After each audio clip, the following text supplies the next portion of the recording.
à toutes et à tous et bienvenue dans ce nouvel épisode de Délivre comme des gourmandises, la mini web-série de la médiathèque Albertine Sarrazin dans laquelle je vous présente chaque semaine 3 de nos nouveautés. Donc, démarrons. Le premier ouvrage que je vous présente est un livre fantastique. Je dirais que c'est à mi-chemin entre le roman post-apocalyptique et l'utopie.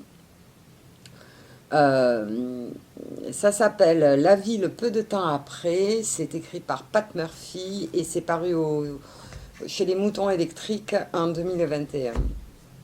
Donc en fait, le roman commence en fait par enfin,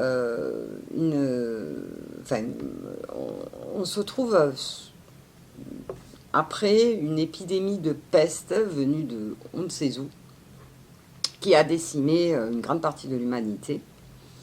Et bon, il reste des survivants, mais donc bon voilà, ils sont isolés dans des grandes métropoles, voilà, et puis ils essayent de reconstruire le monde d'après. Et à San Francisco, vous ne pouvez pas en être autrement, à San Francisco, les survivants s'organisent en une espèce de communauté hippie, très tournée sur les arts. L'art, c'est essentiel dans leur organisation de société. Voilà, ils essayent de vivre un peu peace and love, voilà. À côté, pas très loin, à Sacramento, c'est pas la même histoire. Là, en fait, il y a un général, le général Miles, appelé aussi général 4 étoiles, qui a instauré une dictature et qui regarde d'un très mauvais œil cette communauté hippie pas très loin, qui vit donc avec pas du tout les mêmes règles que ceux qu'il a instaurés à Sacramento, et bon, ça lui convient pas. Et donc il a l'intention, lui, d'aller faire la guerre à San Francisco et annexer, enfin envahir la ville pour y installer sa dictature. Et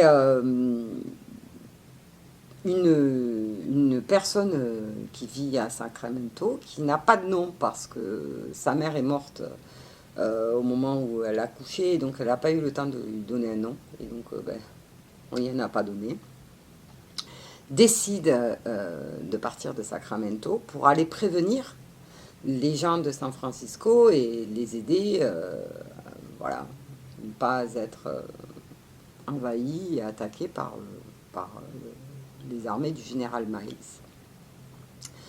C'est un roman assez contemplatif, hein. On ne va pas y chercher non plus une action haletante.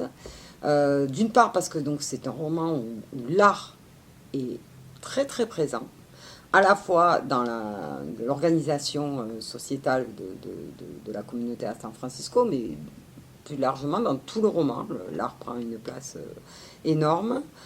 C'est un roman doux, c'est un roman très poétique, c'est une balade, voilà. Et on va alterner ce qui se passe à Sacramento, ce qui se passe à San Francisco, et puis bon, l'arrivée de cette mystérieuse personne qui vient prévenir les gens de la communauté à San Francisco. Voilà, c'est un récit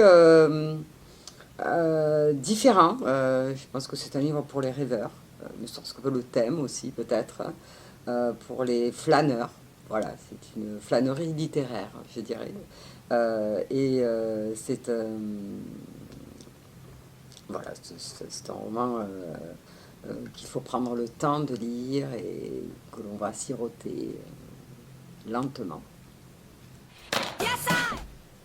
Cette fois-ci, je vais vous présenter un roman policier de Louise Penny. Louise Penny qui est souvent surnommée l'Agatha Christie canadienne. C'est une écriture policière très très classique, très minutieuse, réglée comme du papier à musique. Il y a vraiment tout est calculé. Et c'est une auteure, oui, qui écrit toujours avec le même personnage principal, qui est un policier qui s'appelle Armand Gamache. Et donc il y a plusieurs aventures de ce policier, plusieurs ouvrages, mais chacun se lit de manière indépendante. Dans celui-ci, Armand Gamache est à la retraite depuis très peu. Il est en convalescence suite à une opération chirurgicale, voilà, et les déboires qu'il a subis juste avant. Et il vient s'installer dans la commune de Three Pines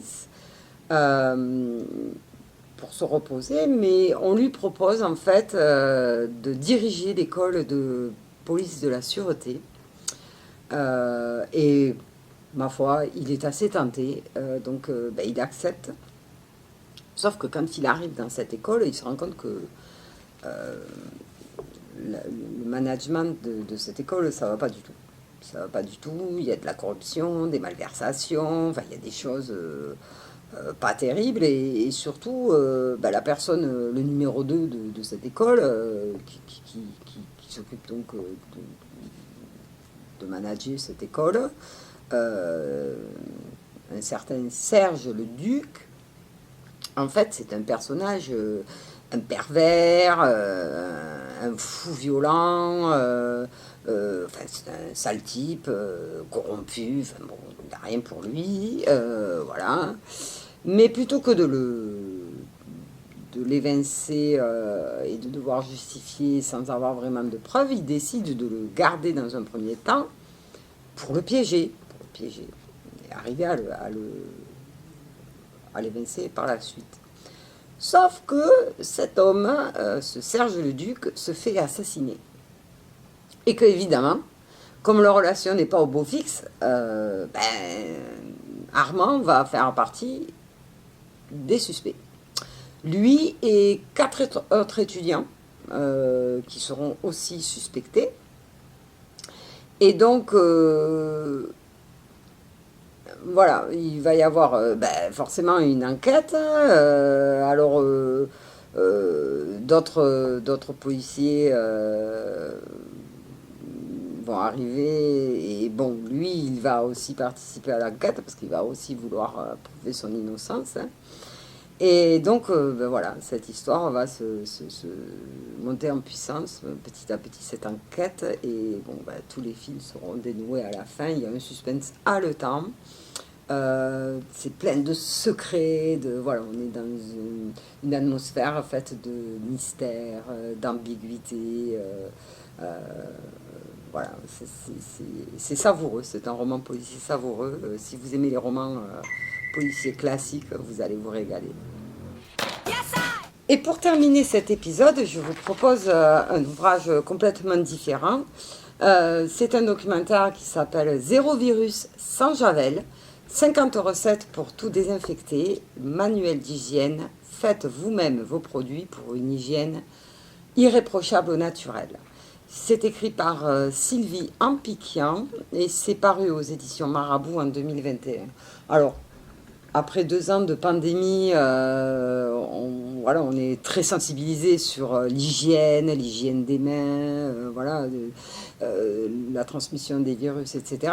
Mais pour autant, bon, il n'est pas question de s'empoisonner avec des produits chimiques et d'empoisonner l'environnement avec les mêmes produits. Donc ce livre vous propose des choses, des recettes faciles à utiliser avec très peu d'ingrédients. Si vous avez suivi l'atelier Fabriquer vos produits ménagers que nous avons animé au mois d'avril, vous saurez de quoi je parle. Mais en fait, c'est vrai que les éléments de base, c'est souvent l'alcool ménager, le vinaigre blanc, le bicarbonate de soude, les huiles essentielles, le savon noir. Alors, dans ce livre, on utilise d'autres produits auquel je n'avais pas pensé pour mon atelier. Mais voilà, et du coup on évite d'utiliser l'eau de Javel qui n'est pas bonne et pour nous, ni pour l'environnement. Mais par contre on assainit, on désinfecte aussi bien. Et donc on peut voir qu'on peut faire sans tous ces produits chimiques. Donc vous avez des recettes très faciles à composer avec pour un savon liquide pour les mains. Donc là, bon, par exemple, vous utilisez du savon de Marseille, quelques gouttes d'huile essentielle de lavandin, quelques gouttes de Ravinsara ou d'eucalyptus, voilà, et un petit peu de sel fin et du citron. Donc voilà, c'est des choses qui en plus reviennent à très peu, à des prix très imbattables, hein, pas moins cher. Et en même temps, voilà, là c'est pareil pour un bain de bouche à la sauge, de l'eau, quelques feuilles de sauge séchées, et voilà. Et vous en avez assez pour vous faire un petit bain de bouche. Il y a des nettoyants pour le sol au vinaigre, des désodorisants, désinfectants au vinaigre.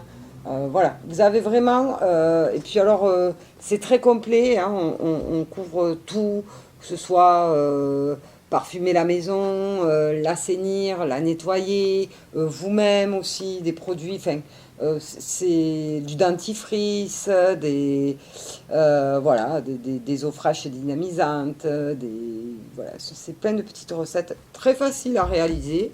Il vous faut très peu d'ingrédients. Souvent, bon, mais quand vous achetez des huiles essentielles comme la lavande, l'eucalyptus, etc., ce sont des huiles que vous allez réutiliser dans plein d'autres recettes. Donc bon, voilà, vous faites un petit investissement sur la petite fiole, mais bon, comme on utilise à chaque fois que quelques gouttes, vous en avez pour longtemps.